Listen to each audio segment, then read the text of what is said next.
What's up, guys? Today we're going to be talking about startups and scale-ups. The differences between running, a 10 and 100 person business. If you want to know more about it, just stick with me now. Ask Alex. Ask Alex. Because you don't know what you don't know. And if you don't know, now you know. Yeah.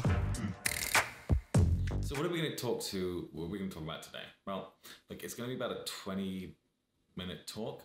So here's a TLDR. What's the difference between a startup and a scale-up business? Basically, everything changes when you start getting successful and large with a scale-up business. What worked and people enjoyed as a startup will not hold true once you scale up. Here are some of the changes you should expect. Now, at a 10-person company, you are a startup. At a 100-person company, you're a scale-up. Now, while startup is a term applied to pretty much any company, like Uber, still a startup, not a startup, don't know. Scale-up is a little more of an esoteric term, but the differentiation is worth adopting for our purposes since they denote two distinct phases of growth. I think the clearest ways to delineate between the two are as follows. Okay, how much have you figured out? Okay, as a startup, you and your little merry band of thieves are figuring your shizzle out. You probably haven't figured out product market fit yet. You aren't 100% sure on who exactly your clients are. You might migrate from enterprise to SME focus. You aren't sure on pricing. Well, you aren't really sure about anything, right? Most of the time, anyway. Now, scale-up businesses.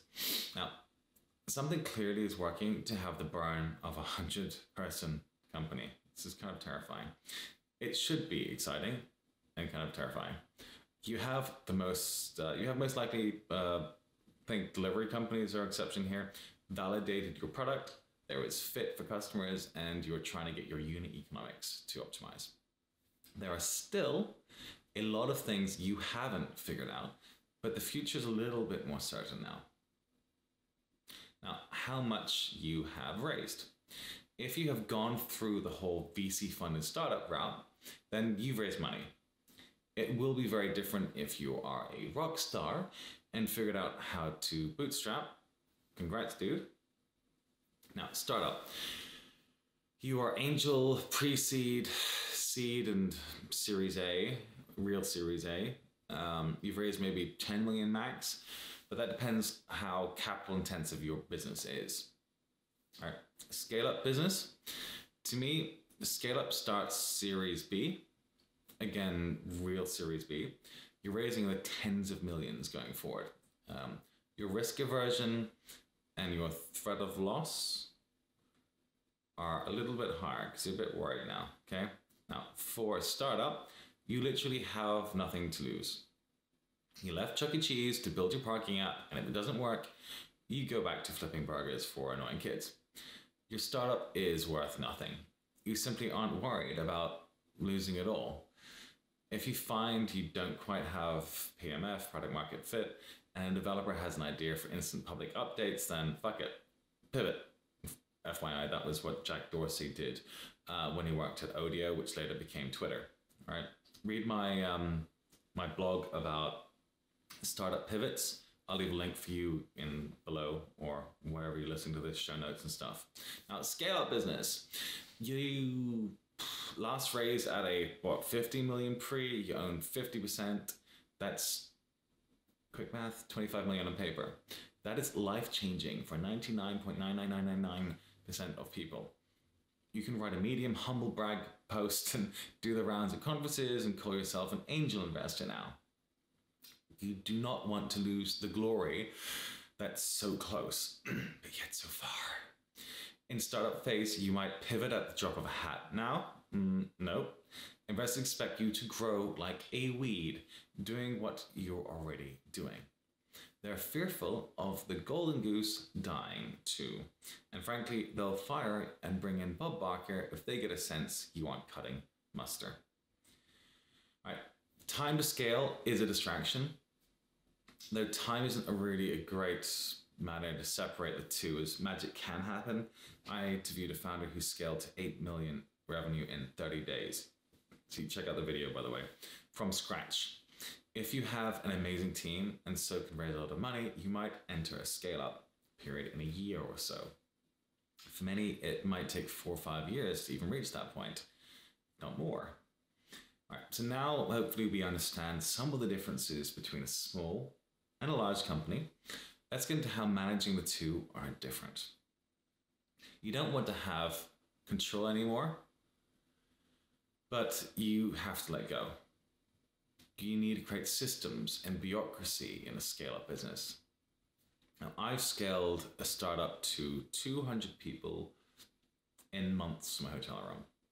I've scaled down 100 people from 300 to 200 in a week twice. That was fun.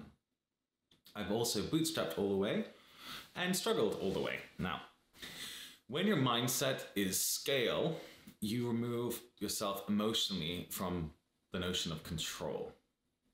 You being controlling is now a futile exercise. Just let go. Focus on picking the right people to manage at the stage that you're at, not where you will be in 2 years. This is key. Getting them up to speed and inspiring them, tracking the performance, and instigating process improvements, and remembering you have the full picture, lighting a fire under people's asses so they are never comfortable, replacing when you need to. Always be recruiting, by the way. So you have a pipeline. You won't realize how important this is until you lose key people and then think, fuck. Alex was actually right. I should have done that. Anyway, you don't internalize things until you have, messed up yourself. So as a founder in a room, building block by block, you're too engaged unless you've done this crazy shit before and know better. It's your baby, but fuck that. At scale, it's not your baby. It's an angsty teenager that kind of hates you, okay? I hate you. Now, when you were a startup, you hired people. And they could have, systems in place that kind of did the job, right? The focus was on shipping and not bureaucracy. If your branding on display ads wasn't consistent, but it converted, right? Whatever, it converted, right? Maybe the engineers weren't as anal about documentation and code review, but little tech debt is sort of par for the course, right? Fine, it works. Customers are sort of buying and churn is okay, whatever. Yeah, no, okay? No. When things get big, things are a little bit more boring so that they work at scale. Now, there are branding guidelines that you paid someone $10,000 for. There are code reviews and extensive documentation, since you might have to have API third-party devs using them and stuff, right? A team will no longer be 100% shipping. They might be spending 50% of the time on implementing processes so that someone else can take over. You will eventually stop hiring each and every person, and you won't know their names. Nor if they quit and don't turn up to work anymore. You just won't notice them. Like, you'll have quarterly performance reviews. The OKR PP sheet of mine isn't enough anymore. By the way, I'll leave a link for that. You can check it out. Get it. You have to let go of the fact that some important things will be done worse than if you were doing them or directly managing them. Now, yes, this will not appeal to all staff you started with, but the people you need to start aren't 100% going to be the ones you need to scale with. Cry me a river. So some people will end up having lesser roles and perhaps leaving. They were a star, but they don't have the chops anymore, right? They're not the people you need now. You don't have control over hiring. I believe you should get in final interviews for as long as you possibly can.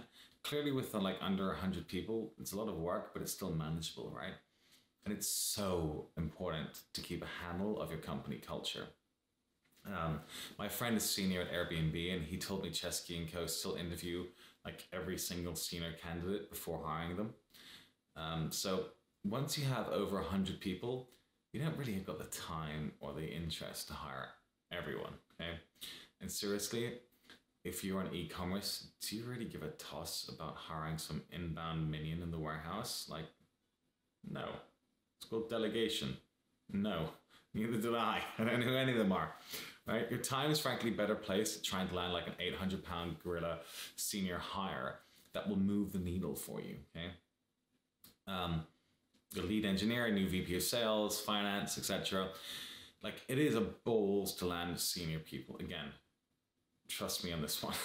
Right?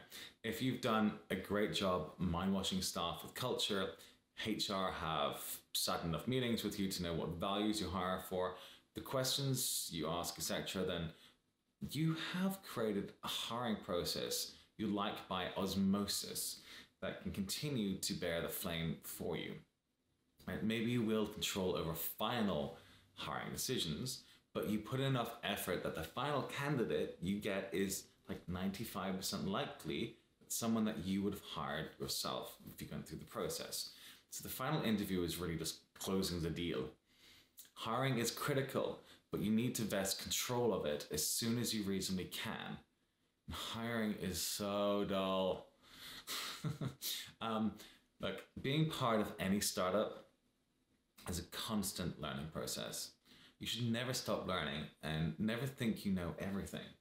Satya Nadella said, don't be a know-it-all, be a learn-it-all. That's good, right? Let me say it again for you.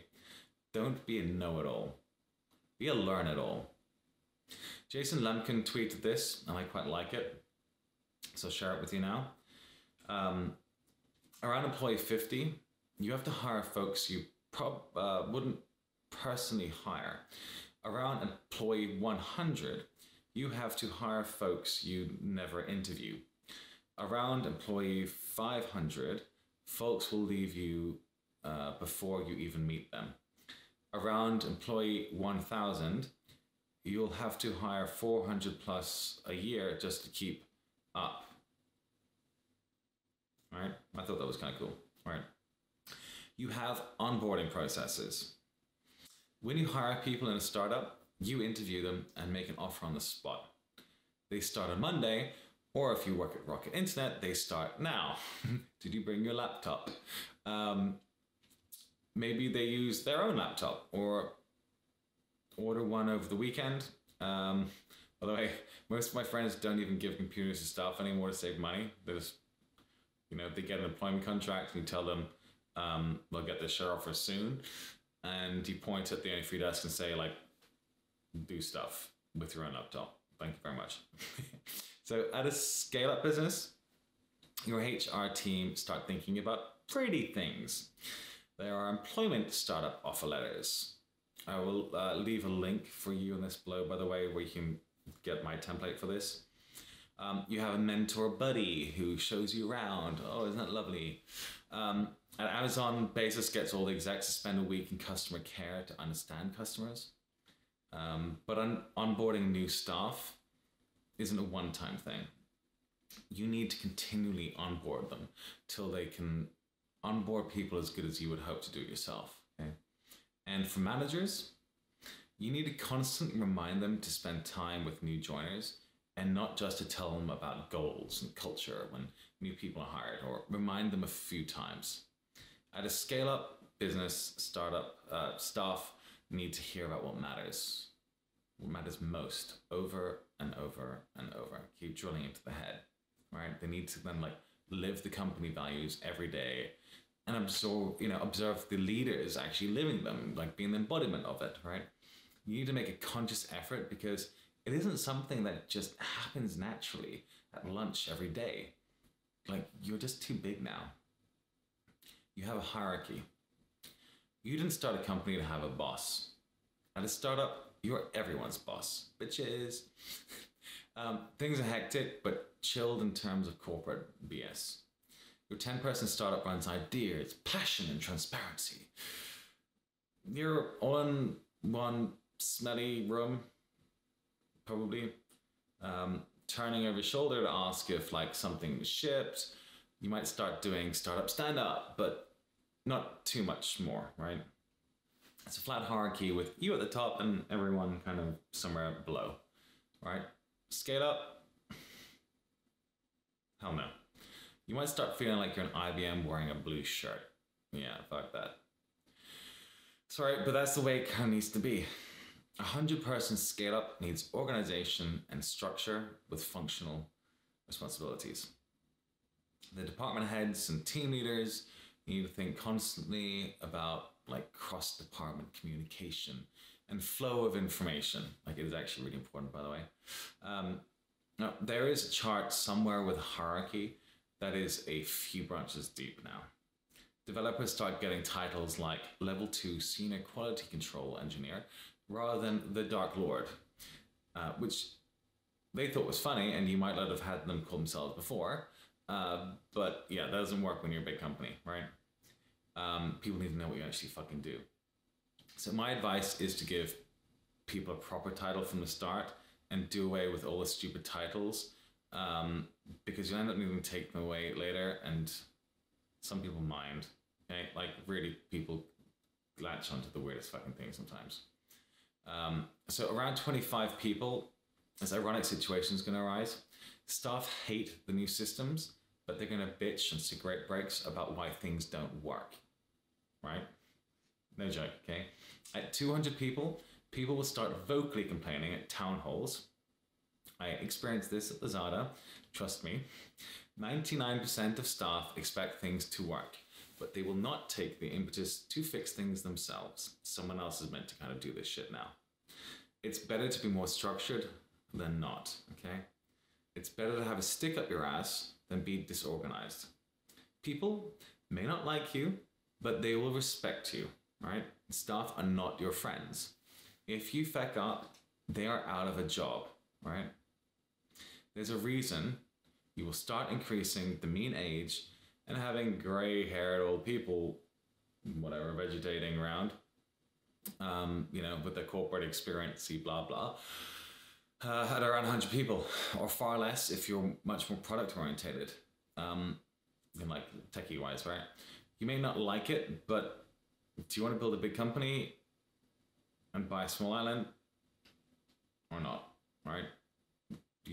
This stuff needs to happen if you want to be a big company. Like, Google hired Eric Schmidt as CEO pretty early on. Huck hired Cheryl as COO, right? People need to kind of deal with all the stuff you don't want to deal with, all right?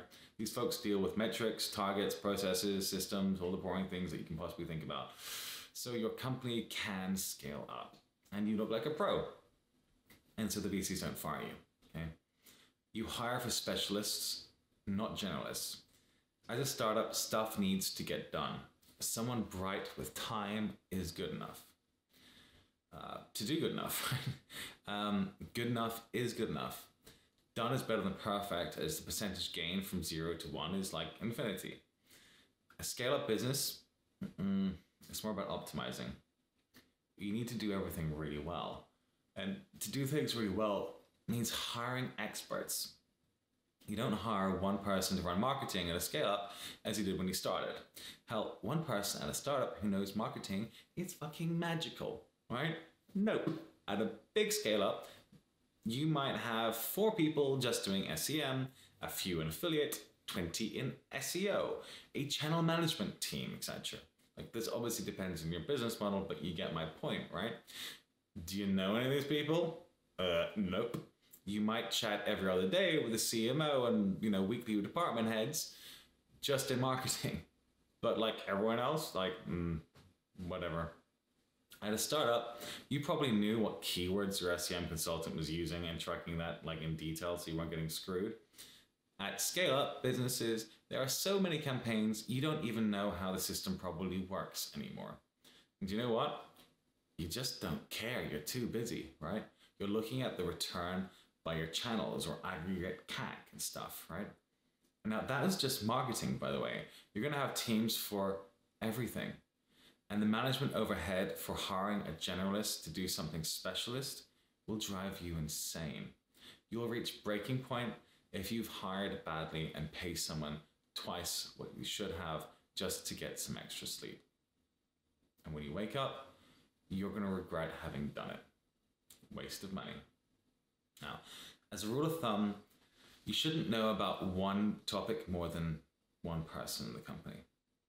You need to have specialists that make you feel dumb for everything else. The dumber you feel, the better you'll sleep. Also, whilst you need to hire great people, you won't really ever find perfect hires. There's no one that's built the same startup twice. Like, okay, maybe someone built a food delivery company before, but that was a few years back and the market will have changed, right? Like, the same market strategies don't work quite as well as customers' expectations will have changed. Maybe they want higher end restaurants, which mean going operational and setting up a logistics fleet. The environment is less intimate. The environment at the early stage is intimate. You know everyone's name. You get to know everyone very well. That's the beauty of a really early stage startup. You set the culture. You can have an only asshole rule if you actually want only assholes. At startup, everyone knows what is going on a daily basis. But once you scale up, that's just not feasible. You can't have one-on-one conversations with 100 people. You need to be like Jesus and attract 10 disciples who you'll spend your time with and then go on and spread the good word for you. Whilst you don't need to interact with everyone, you can be the man in the high tower and do nice things at scale so the staff think you care. I highly recommend making your startup fun and a little bit weird, right? I used to do random things like organizing donut eating competitions and being the master of ceremonies, giving people a prize. I buy ping pong tables. Yes, managers hate them, staff love them. I create competitions to reward behaviors that I want to develop, like working late, thinking for yourself, whatever it is, behaviors that you want, whatever. So basically you look at things and be like, okay, why aren't people working late? Okay, I'm gonna give an award for someone who works the latest. Kind of helps a little bit. Not being a silver bullet, but that stuff matters, right? Or people aren't thinking themselves, award for people who solve the best problems. Whatever, you get my point, okay? But just because you're running a scale-up business doesn't mean you can't interact with staff at scale, though. Now, it does help to be an extroverted here. I was working a startup and my buddy was technically my boss. I was organizing things and he didn't want to speak in front of 200 people. I personally don't give a shit / enjoy it. I love the attention or something, I don't know. So I did it. Is that to say he didn't benefit from a better work environment with better communication by proxy? No, of course not. I think it's best for the leader to lead, but if you're stuck, embrace your weaknesses, right? And delegate. People will still know who the boss is. I still love you. You want to make more rules, but you shouldn't. If you haven't heard of it already, you should check out the Netflix, Culture Manifesto. There's a link I'll leave you for it, right? But check out slide 43. This slide, number 43, is the real challenge you face as your company grows, right? Our model is to increase employee freedom as we grow, rather than limit it, to continue to attract and nourish innovative people so we have a better chance of sustained success. As you get bigger and have more staff, about the likelihood someone has that pisses you off gets statistically larger. Oh God, I had this one COO, ate with his mouth open and made so much freaking noise. It was gross. It drove me absolutely nuts. I almost banned eating at desks, blaming mess or some shit that I would make up from all the staff, right? I didn't, though, as eating at desks means more work done. But you get my point, right? When you've got control, you can start doing all this stuff. Just don't eat at your desk, keep working, right? Most companies add more and more rules as they grow. Staff hate them. So, of course, there are rules and you have to implement at some point, and that's around hitting on staff and shit like that. But every time something breaks, you'll be tempted to add another rule and another rule, and you need to fight that, right?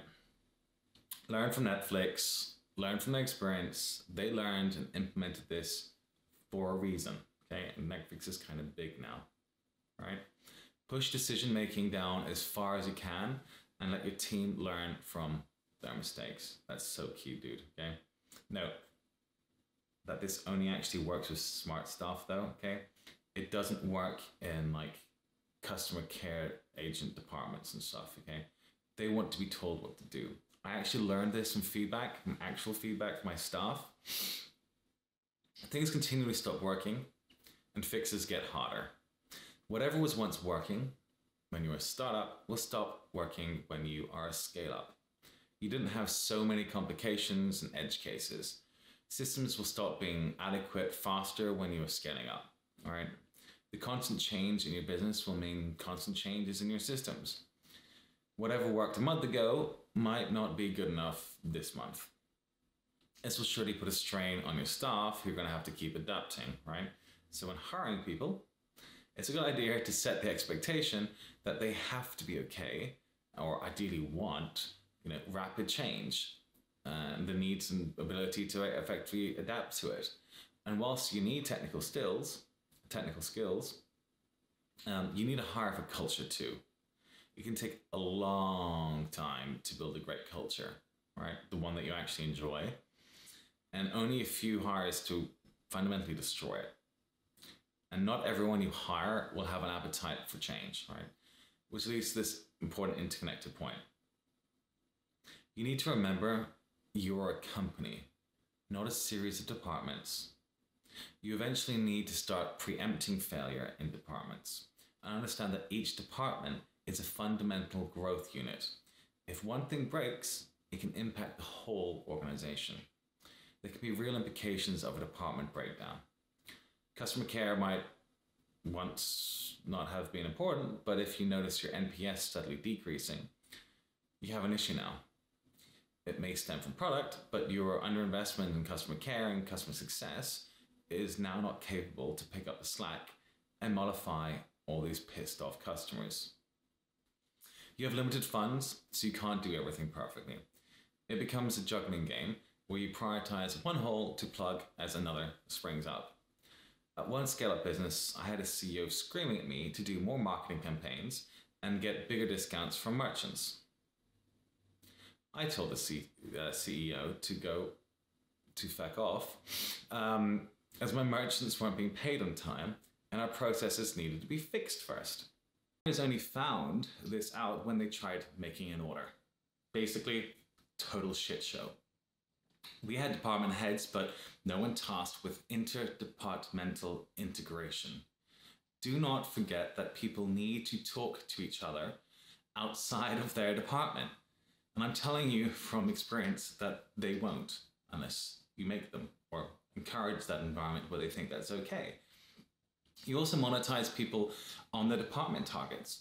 They have no incentive to stick their head out and try and make changes with other departments. My recommendation is to organize weekly meetings with department heads and get them to share openly. You'll learn so much they didn't share before about things you simply had no idea was really an issue. Now, Eric Fairburn, he's a founder of some company called Podpoint.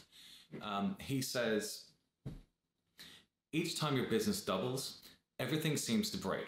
Your sales processes, finance processes, management information flow. So every time your company doubles in size, you end up redesigning every process you have. The challenge lies in predicting this and updating your processes before they break. But when scaling really quickly, all your processes and procedures are under pressure all the time.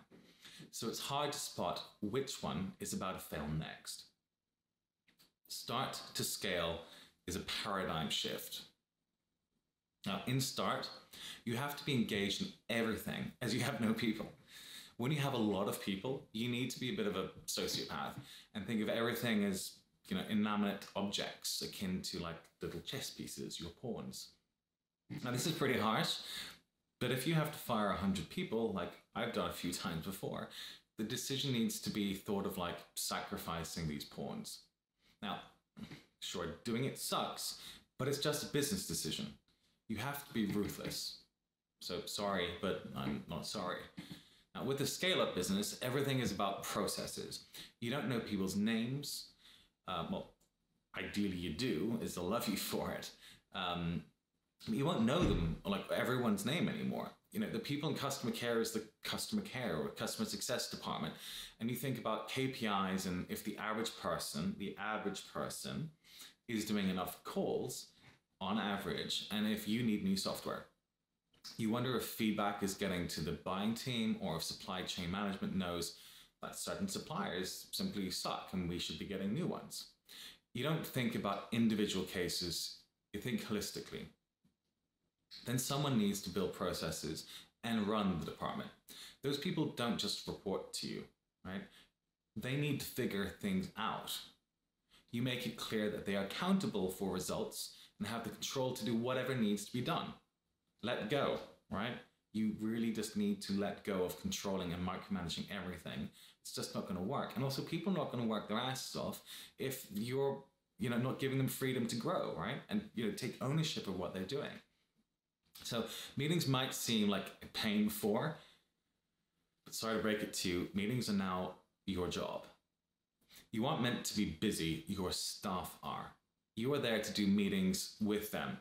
That's your job. Well, which must sound weird to you now, but you'll figure it out pretty soon. Now, finally, your problems are bigger now. They're more detailed and interconnected. You need people who know more than you do. So hire better than you. Now, interview people and think, feck me, I have so much to learn from a person. And that's awesome.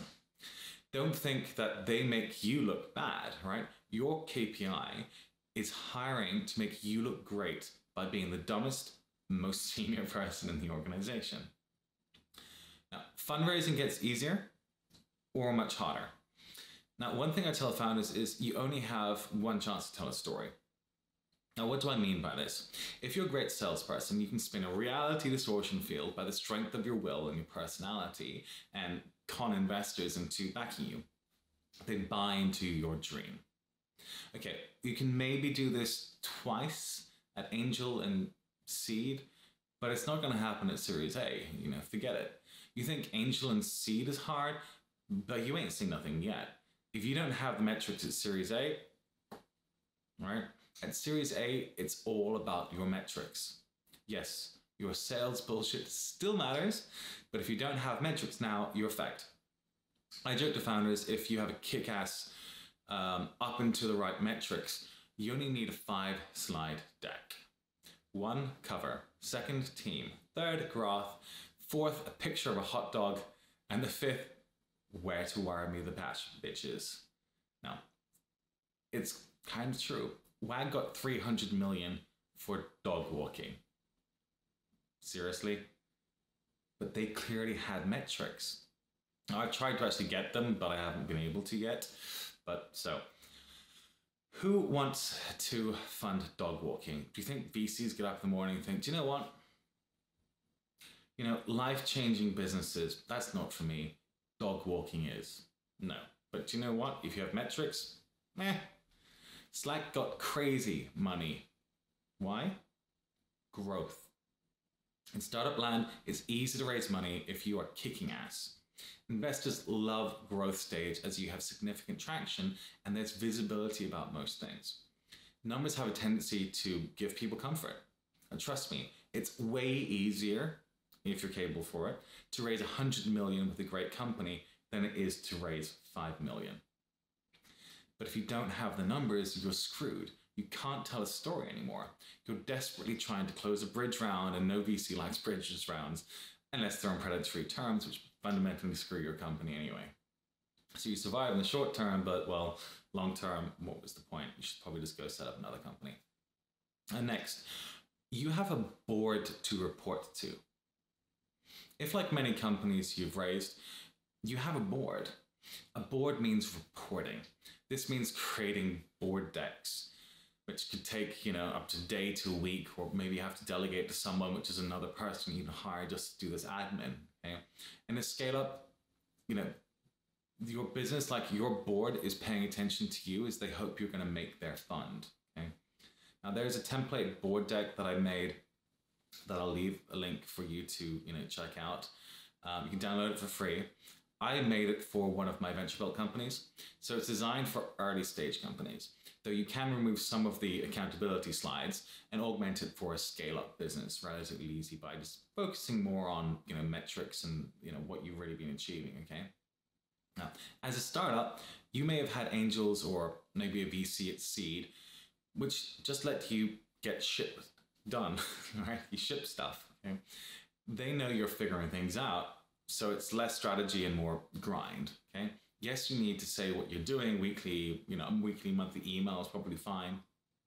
For scale-ups, it means perhaps like a 3-hour phone call every month. Now, I wrote about this in the board tech template that I mentioned above, so just read that and I'll get into more details about it. What I will say though, is that the VCs are your boss now.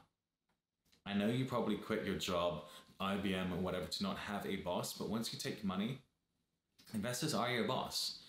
If you piss them off, they can, and they will fire you. The only lever that a VC has is firing the CEO. Now, they will not do the pro rata, and they may 86 you, right? Which basically means they're going to kill your raise, because it comes down to signaling, right? My VC mate told me about a company they took over and fired the CEO, bringing in a new one. He's actually a nice VC, so there was a reason, but yeah, you can get fired, okay? So keep them informed and keep them happy and on your side, right? I'd also say the board works for you, so get them to help you. Control board meetings.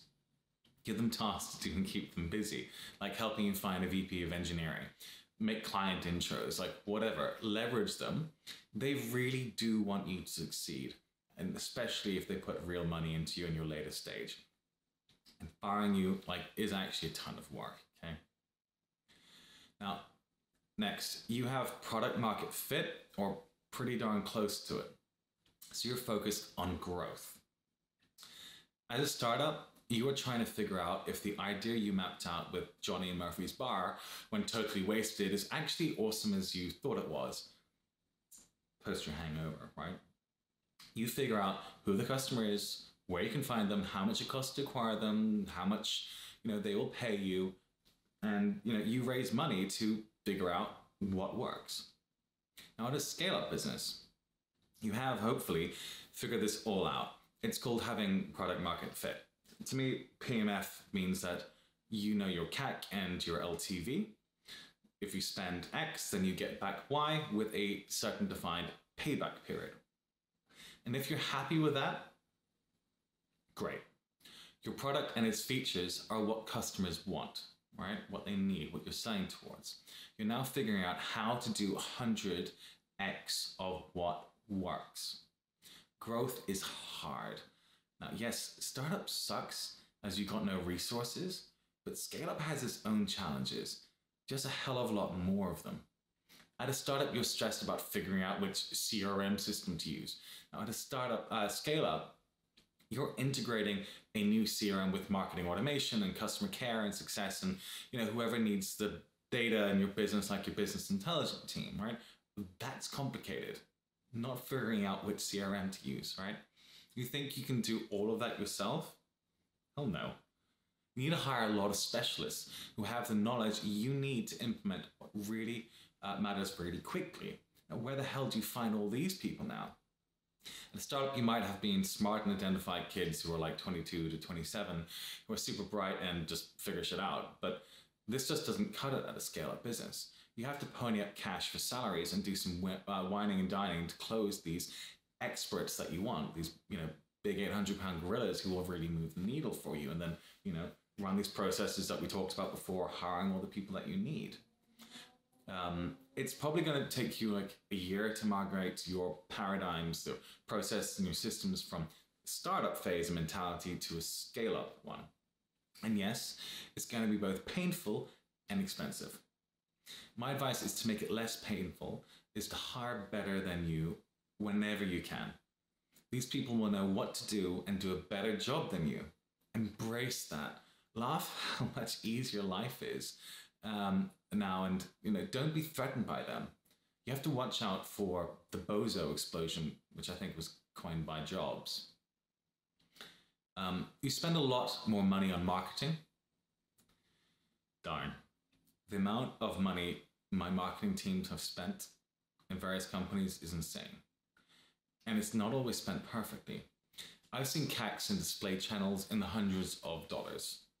But that's fine. Well, sort of. The marketing team needs to figure out what works and doesn't work for your business model. You have to burn money in tests to figure that out. The team is also likely need to be trained up to get better. Now, when you are trying to scale up, your hacking methods don't work anymore. Marketing gets a lot less efficient. Scale-ups and for marketing is hard, and things just need to kind of fundamentally move the needle. Sending kids out doing flyering, like, great, gets you 5 customers, but when you have 1,000, 10,000 people, that's just too small. It doesn't scale. Now, there's a trade-off between efficiency and volume. You need to spend a lot of time reviewing metrics and looking at channels more holistically. I highly recommend making a really good dashboard for yourself for you to review with your management team each week. Start with something hacky, but improve it over time. Also, hire at least one person in BI, business intelligence, who does all the prep for these reports for you. If you don't have data, you can't manage. And what you measure, I don't know, it's some Drucker thing, like what you measure is what you become, or something like that. Peter Drucker, Google it. So there we go, guys. Do me a favor. What are your biggest learnings scaling your companies? Share them in the comments, reach out to me. Let's discuss it. If that was valuable, feel free to share it with your friends. That'd be very much appreciated. I'll see you in the next video, guys, or podcast. I'll see you.